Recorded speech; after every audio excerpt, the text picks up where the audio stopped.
Dice una frase popular y antigua que las armas las maneja el diablo.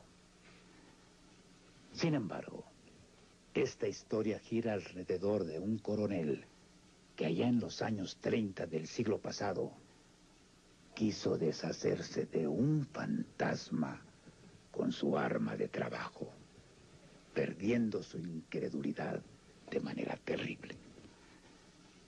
Esto sucedió en el interior de lo que ahora se conoce como el exconvento de la Merced. La anécdota fue referida por uno de sus habitantes de esa época, el famoso pintor Gerardo Murillo, mejor conocido como el Dr. Atl. Él fue testigo presencial de esta historia. Atl solía encerrarse las horas en su estudio pintando sus lienzos. Y para despejarse, de vez en cuando paseaba por diversas zonas del exconvento, recorría los amplios pasillos y sus preciosos arcos, deleitándose con ellos. Algunas veces se entretenía reflexionando sobre los antiguos frailes mercedarios que siglos anteriores vivían en el lugar y se entregaban enteramente al servicio de Dios y la Iglesia. Pero lo que de repente le atacaba la curiosidad era la supuesta presencia de lo que la imaginería popular llamaba el fantasma del convento, y que Ángel, el portero del lugar, y su esposa afirmaban que era uno de los habitantes infaltables del convento. Una tarde, que Atl descansaba de su paseo para regresar a pintar, vio desde uno de los balcones del piso superior la llegada apresurada del coronel y su asistente, que venían de cumplir sus deberes en otro lugar. Parecía haber cierta tensión entre ellos. Entraron primero a su cuarto y en unos momentos salieron con paso firme hacia el patio central del exconvento, discutiendo acaloradamente. Hasta que algo llamó la atención del asistente e hizo que se detuviera en seco. El mismo coronel, extrañado, se paró e increpó a su asistente. Luego volteó y miró hacia uno de los arcos vacíos. Atl se extrañó de esa situación. El coronel se decidió y comenzó a disparar hacia algo que Atl no distinguía desde el barandal. En el momento de tratar de recargar el arma, sus balas cayeron. Las recogió de inmediato. Apuntó, pero algo lo detuvo y una asfixia lo sorprendió. Sin querer, tiró el arma y trató de librarse de lo que parecía sujetarlo. Atl y el asistente estaban estupefactos ante tal suceso. El coronel de repente se desplomó y exhaló su último aliento. El asistente se desmayó. Atl salió de su sorpresa y corrió para ayudar. Demasiado tarde.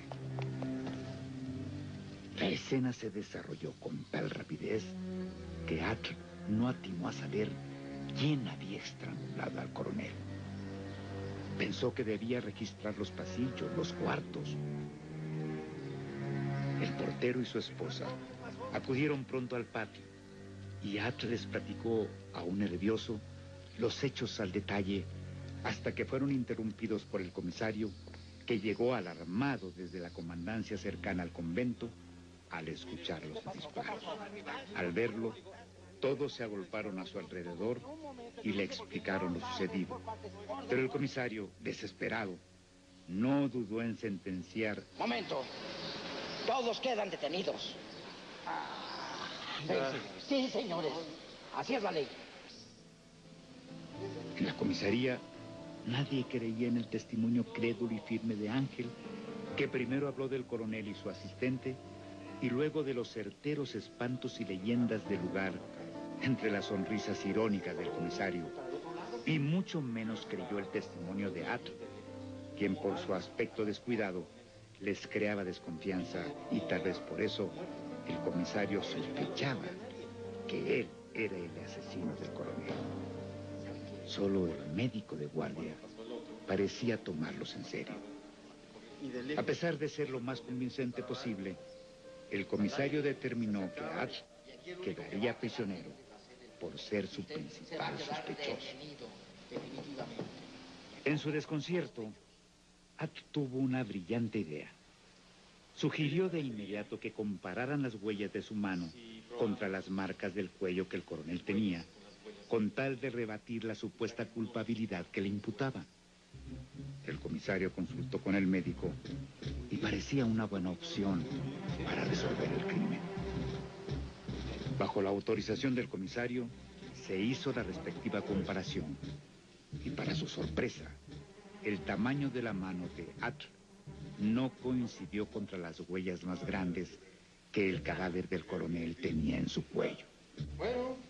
Entonces, el comisario decidió dejar libre a Ángel, el portero, pero no al doctor Atl, pues dependían del testimonio del asistente y de su recuperación para poder levantarle los cargos. Al día siguiente, con el asistente en sus 5 sentidos y temeroso, regresaron al convento para reconstruir los hechos.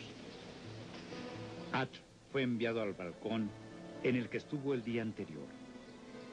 El comisario encomió al asistente a ocupar el lugar que le correspondía y narrar desde su punto de vista todo lo ocurrido.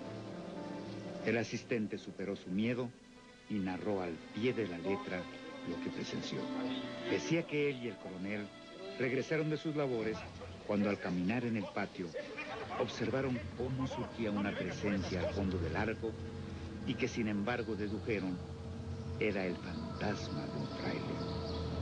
El asistente dijo que el miedo le impidió moverse y el coronel decidió dispararle una y otra vez. Pero en cuanto se le acabaron las balas, el fantasma se le apareció enfrente y lo ahorcó con su gran mano. El asistente estaba estupefacto como para pedir ayuda a Atl hasta que se desmayó y el coronel murió irremediablemente. ¿Usted cree que me voy a tragar? ¡Uy! ¡Quita! ¡Levántelo!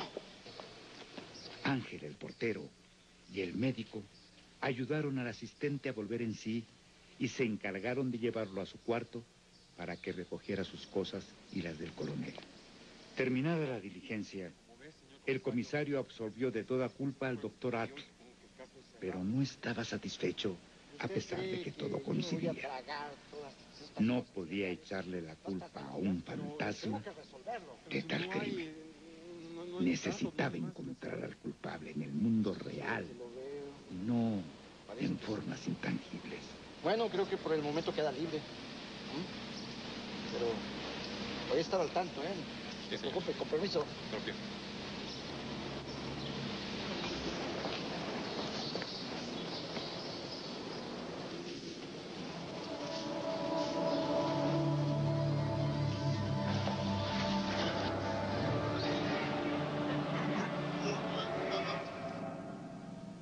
Esta fue el arma que perteneció al comisario y que los oficiales nunca pudieron localizar aquella ocasión. Con el tiempo, el portero la encontró debajo del arco y decidió guardarla hasta que la necesidad lo llevó a empeñarla. Por su parte, este suceso hizo que Atl publicara una serie de historias sobre las cosas extrañas que acontecieron en aquel lugar. Pero el destino del expediente y de ambos crímenes quedaron perdidos en los arcos del